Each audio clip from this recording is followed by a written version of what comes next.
Thank you so much. Hi, everyone. So good to be here. I've been associated with Inkspell since quite a few years now, and I feel this is a good forum to come and interact and share learnings, talk to people, because the industry is growing at a fast pace. There's so much of dynamic things across the industry in advertising and marketing that has been happening. So I've been giving this topic. I have few slides. Won't bore you, but I thought rather than just making a talk, for reference purposes, it's always good to present few slides. There are about 15 slides, and I'll skim through them. I'll make it short and sweet. About 12 to 13 minutes is what I'm targeting. Uh, can we have the slides, please? Thank you. So in the meanwhile, I'm gauging that there are people from the industry across brands and publishing and agencies as well. So as we all know that it's a no-brainer discussion that how the attention spans are changing, and plus primarily because of the reason that I've seen over a period of time that the journey is so much become non-linear and it's becoming more complex day by day. With respect to how people are consuming content and information. So, what actually captures the modern consumer? I mean, I won't go into the neuroscience part of it because that's another topic that I'm studying, practicing, and my book should be, first book should be out in the next 2 months, which is about gravitas, which is absolutely separate from this topic, leadership influence. So that's one thing that I've been working on since the past year. But right now, we are going to talk about certain numbers and certain aspects, and feel free to contribute as well. I don't want to keep it just a monologue. If somebody has any inputs in between or somebody wants to share something, please feel free. That way, we can make it more engaging. So, what actually captures the modern consumer? So, can we have the next slide, please? Or the clicker, please. How do I, which one? This one, right? I'm not wearing my specs, so that's the reason.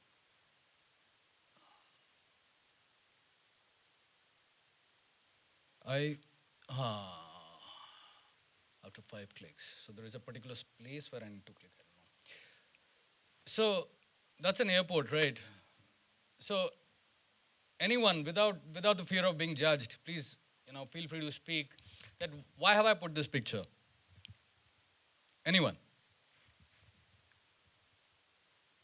That's one of the problems out here in forums, right? People have the fear of being judged, so they don't speak. That what will people think about?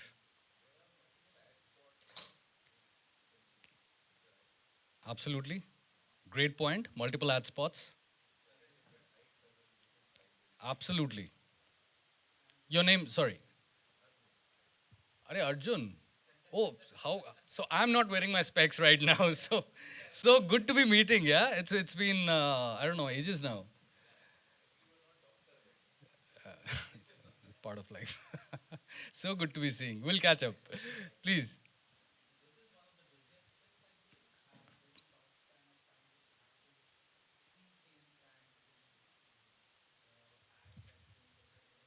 Right? Absolutely. Fair enough. See, no answer is right or wrong. Absolutely, Arjun's perspective is right. Your name, please. Kaushik, your perspective is right. Absolutely. When I put this picture, my mind had one specific thing. Apart from these two thoughts as well, number of ad spots and the opportunities.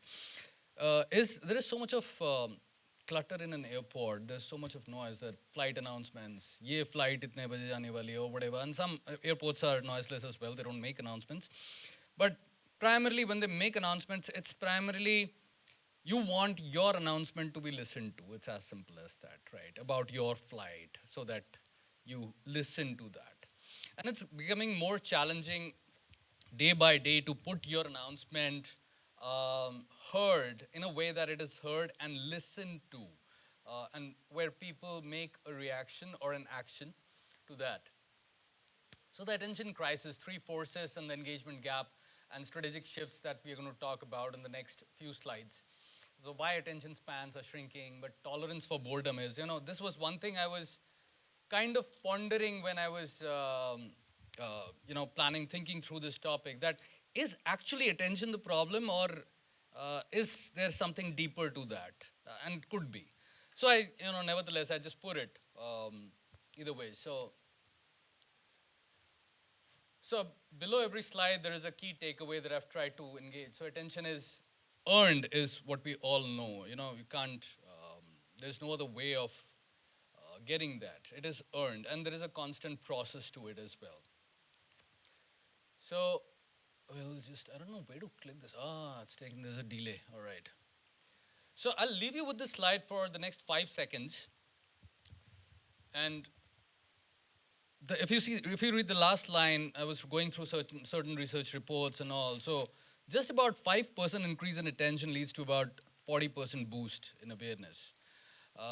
That's the kind of data point I was thinking, that what could define that, where are we going with respect to attention. See, emails, notifications, YouTube, Insta, podcasts, influencers, so many things that were not there like 20, 25 years back, when we did not have a smartphone or even a regular phone at that point of time. And attention spans were there, right, with only limited television channels. And what I keep talking about in my talks, that it has changed so much. And the only way to stay relevant is uh, understand the consumer with respect to an emotional trigger. That's my perspective and study, what I've been studying, that there has to be an emotional trigger when we talk about our consumer. And no emotion is maybe right or wrong, but that's the place where data helps to understand and gauge where the consumer is heading at. Because every day, some of the other things in the ecosystem may change. Post-pandemic, things changed, obviously the consumption patterns and all, we all know why. So, old model, we are talking about, it was linear, as we spoke about earlier in the beginning of the talk. So now there are more than, multiple TV channels and YouTube and stuff that we spoke about. So about 6,000 to 10,000 messages that we are consuming daily if we combine everything together. So again, these are the numbers quoted by different reports on average that we are consuming, including notifications. That's some number, right? If I kind of start thinking to myself that what is the kind of messaging that we are consuming on a daily basis. But yeah, as far as I go, I've been practicing switching off my notifications in certain apps that I choose to go at a particular time. For instance, Insta. So I've switched off my notifications, and that helps a lot, with respect to how I manage consuming content. So the 2.5-second threshold says 85% of the online ads fail, and ads that don't pass the attention memory threshold. And Kantar says that there is a declining engagement over a period of time, about 31%, and that's considerable, right? First, I thought that I won't put numbers, and numbers become slightly boring in these kind of talks, but it drives relevancy also, right? What are people actually saying, and what are the various research reports saying over a period of time? So the thought that more reach, more frequency equals everything is gradually becoming, and I feel it may become slightly redundant as we move forward. Because there are certain basic principles on which people have followed gradually over a period of time, never questioned.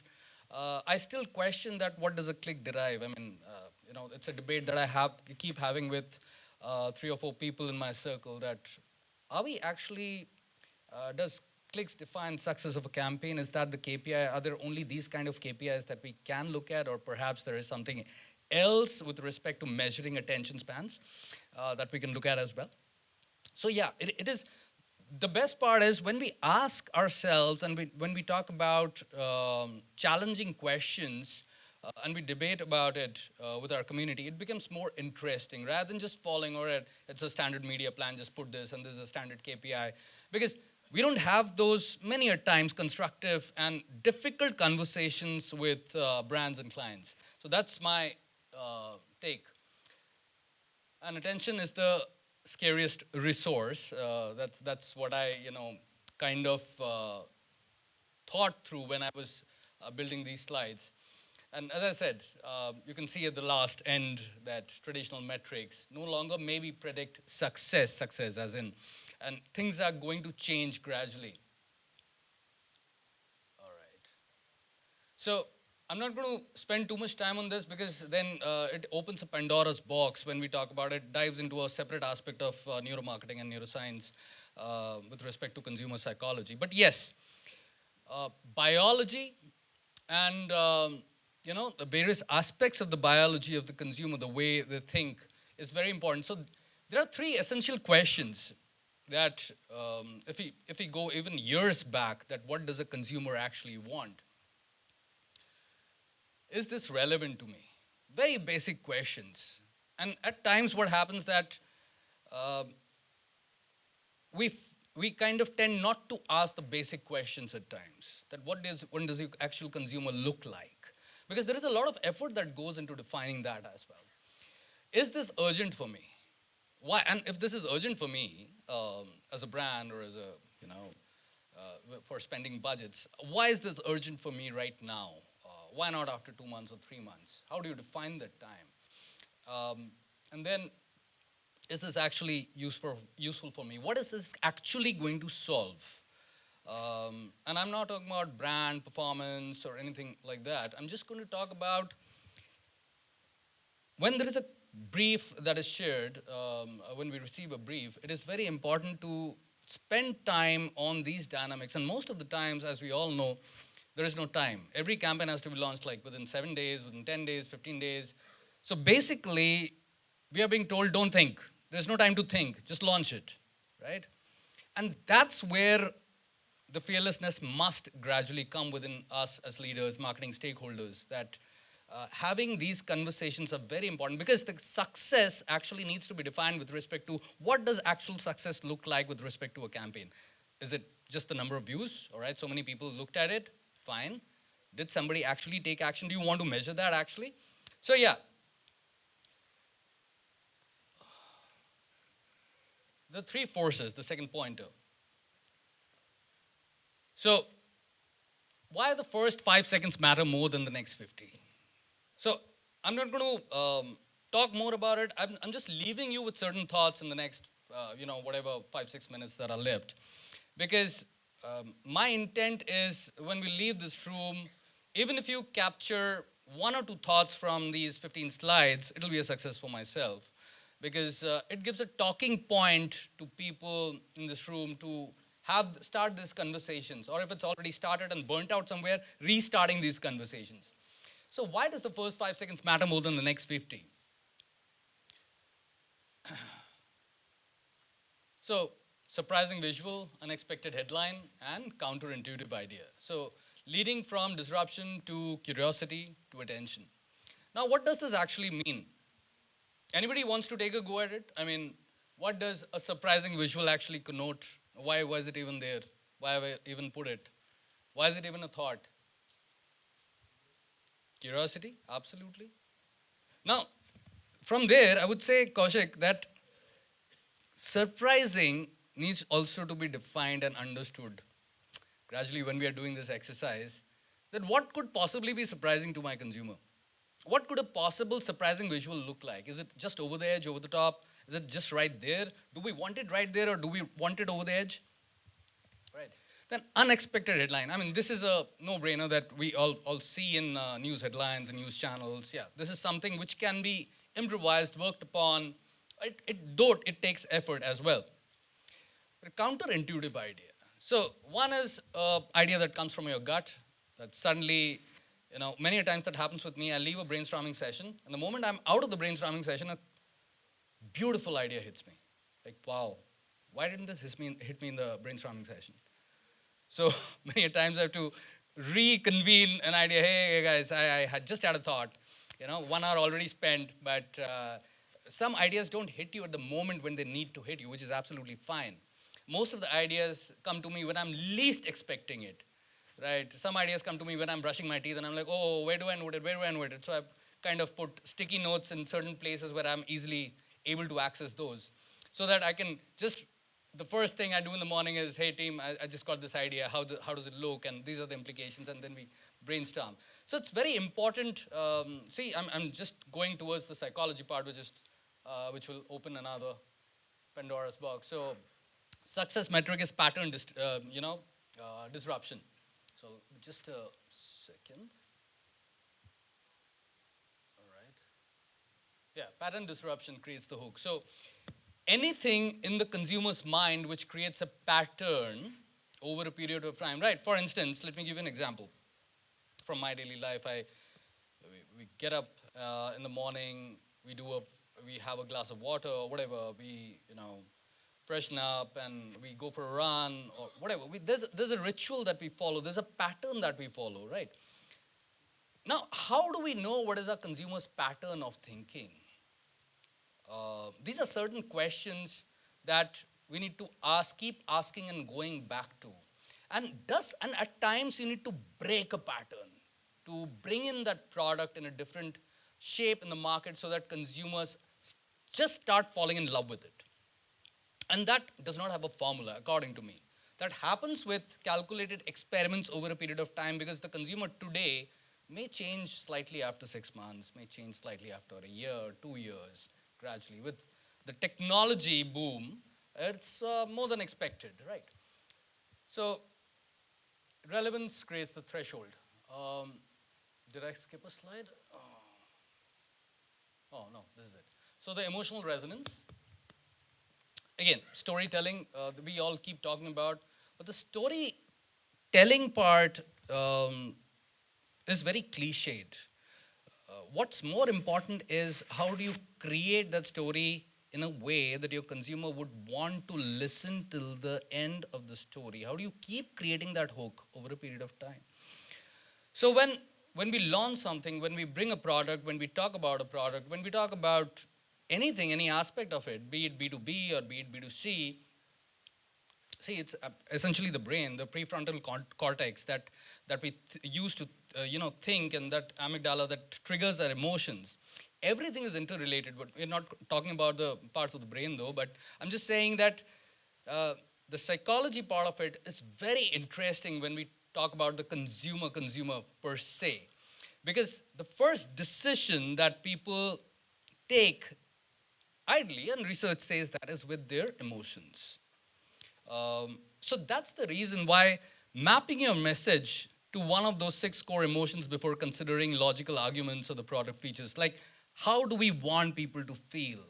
Like in certain sessions of mine, I ask this question quite often, that how does that make you feel?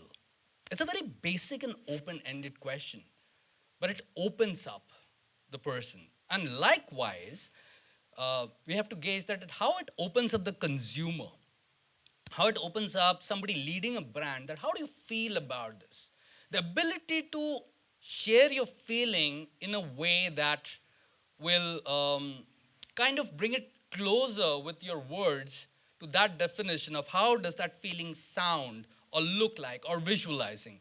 That is where the magic happens, right? So we're not, let's skip these parts. I was, because of the time constraint, because attention sticks where emotion lives. Let's stick to that part. So essentially, humor, empathy, hope, pride, fear, belonging.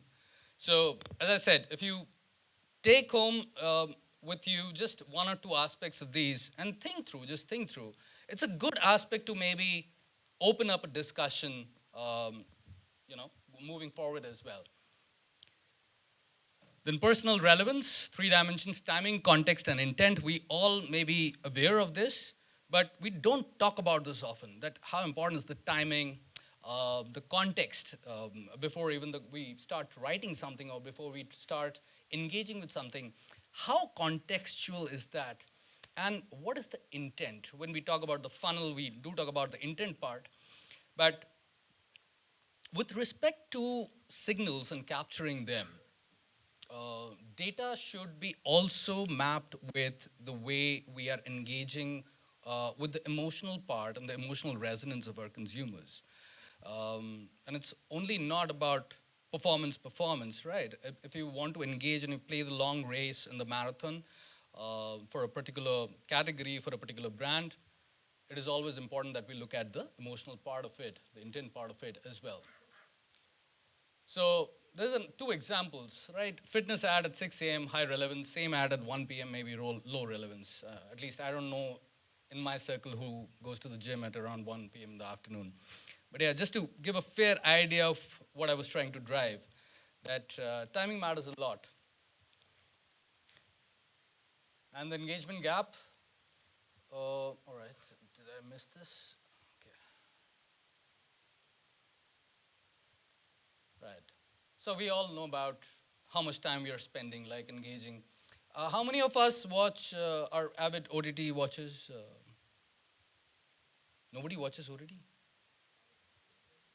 Wow. Okay, just a question out of curiosity. How much time average over a week, over a span of 7 days, do you spend? Anybody can answer, I mean, usually. So 5 hours, 1 hour daily, 2 hours daily, 1 to 2 hours daily. All right. That's a good survey to take. So yeah, binge watching, podcasts, listening to them, and then playing games. I'm not a game player, and many people have told me that you should play video games or games of any kinds, but that that helps in thinking through and all. But it kind of I've never. I used to do that in my school days, but I've never got a chance to get hooked onto it. So, but this is something I think I'm going to try once again in my life. The attention paradox. So we often hear that attention spans are shrinking. So here is what I thought of, penning down. So human tolerance to boredom is shrinking. And that's where in the beginning of the talk, I said that, I thought I'll put it down that it's the other perspective, right? Am I right in some way? So पहले क्या होता था पहले when my grandfather was alive there were certain things that Arjun you would maybe relate to it as well. So we had these hobbies, right? I used to go to my friend's house. I used to who all know what is philately is? Philately. Huh. Fantastic. So हम तब stamps collect करते थे और exchange करते थे कि ये stamp मुझे अच्छा लगा ये आप दे दो ये आप ले लो. Then my grandfather use to collect coins of various country. तो कोई भी बाहर जाता था बाहर गाँव वो बोलता था मेरे लिए उस कंट्री का कॉइन लेके आना. ठीक है तो I use to collect and I never knew that what pleasure use to drive and I use to always say that दिखाओ दिखाओ वो कॉइन वाला डब्बा दिखाओ. Then we used to play cricket. Then we used to play certain regular games in the park and stuff and all. So we never used to know that how time flew by between studies and between playing those games or those hobbies. Now, honestly, I want to ask this question: who all are parents and have children in this crowd? Right. So fantastic. Just out of curiosity, what kind of hobbies they have today? Are they into sports or music or anything? Sir? They have different hobbies. It's not a hobby you call, it's like a temporary kind of fascination. Fascination, okay, fair enough. Fair enough. I so relate to this. So one of my friends, he told me that two daughters, right? So she has put them, both the daughters, into 4 activities. Now ballet was one of them. And now last few months back, I spoke with her and I said, so how's the ballet going? And she said, oh, to chudwa diya. Oh, ho gaya. I said, she was doing so well. So one of my friends, he has put his daughter into golf, right? But apparently he's a golfer, so I'm gauging that will last longer, and she's doing pretty well. But all I'm trying to drive is that this is the thing that is very important. At least when I started thinking on these lines, I thought that yes, it's somehow I'll ask the people out here that, am I right on this part that human tolerance to boredom is shrinking, right? We get bored very easily. So that may be a point where, the challenge isn't capturing attention, it's earning it through relevance in data. So again, and last couple of slides, I'm never able to understand where this clicker, I'm just experimenting and so yeah, the old model, interrupting people's activities with forced messages, all right. तो एक तरफ there was a meme that I saw. Meme में था कि YouTube एक तरफ बोलता है कि तुमको ad दिखाएंगे, ad दिखाने के लिए पैसे दो or whatever, or ad नहीं दिखाने के लिए पैसे दो. I mean, it's a paradox, right? Always you're stuck.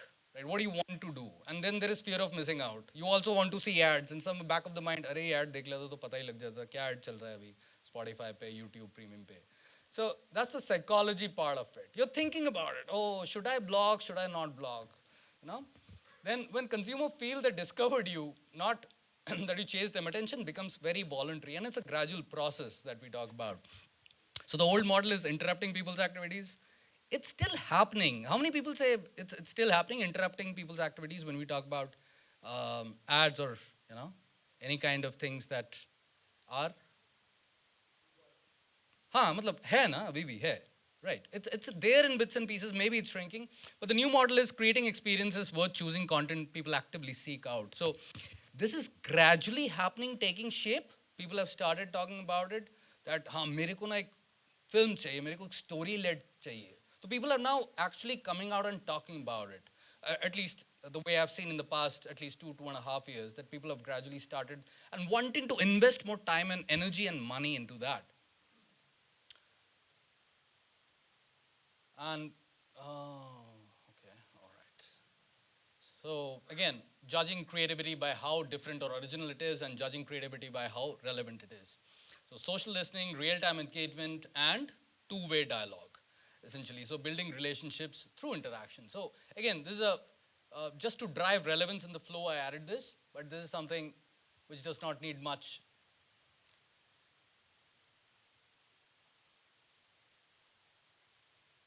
So this is one of my favorite slides, but again, we won't talk much about this because this is a lengthy discussion. So measuring impressions, what we spoke about right in the beginning. So true attention through deeper engagement metrics, can this be one of the key metric that brands and agencies, publishers can talk about? Because these are actually difficult, especially when you try that out with a brand or a client of yours when you're working. That so do you want to really measure, can we measure true attention? And just see the reaction for a while. So what does that person say? Do you want to measure, true emotion or true reaction? And just think through and let me know probably, or just, share your experiences. I mean, what was the conversation like? Because I've tried that. And I was not surprised because I was kind of expecting what answer could I possibly get. And the kind of frown on the face, right. Right? So the gatekeeper rule, if the answer to all fours is not yes, attention will not last. So stop the scroll, emotion, personal relevance, and value. Here it is. So this is the gatekeeper rule, ideally, and it does work if you kind of try and think about it and apply it. So stopping the scroll, it is pattern disruption, what we spoke about a few minutes back. Feeling something, we spoke about this as well. It doesn't matter to me, personal relevance. Then earning those 10 seconds of value, right? So, and the framework becomes a litmus test for your team. If you gradually, check it out. I mean, maybe it works, maybe it doesn't, but do check it out. It worked for me in certain instances. So if the answer to all the four is not yes, then attention may not last. So this is a framework that can be discussed within teams, internal teams, with brands as well. And this is the last slide, which is attention is earned in the first, how many seconds? 5 seconds, some say 3 seconds, which is fine. Either ways, it does not matter, right? 2 to 5 seconds, 6 seconds, just capturing the attention. So earlier, when the journey was too linear, then it was much easier. Today, this just becoming so complex that you don't know where to say what exactly, in what tonality, in what context. I mean, that's the experiment, and that's the effort. That's where the effort goes, right? So biology first, just a summary. Emotion drives, and relevance wins. So feeling creates memory and meaning, and that's where the magic happens, memory. How do we build that memory? And personal context beats mass reach. So on all these are certain aspects that form the base of neuroscience and marketing. But I thought, nevertheless, when I was presenting that, let's share something which is at least slightly different maybe from what we keep talking in forums and stuff and all. So with this, modern attention doesn't work like a sponge anymore. It works like a filter. So with this, thank you for your attention, and I hope that was of value. Thank you so much.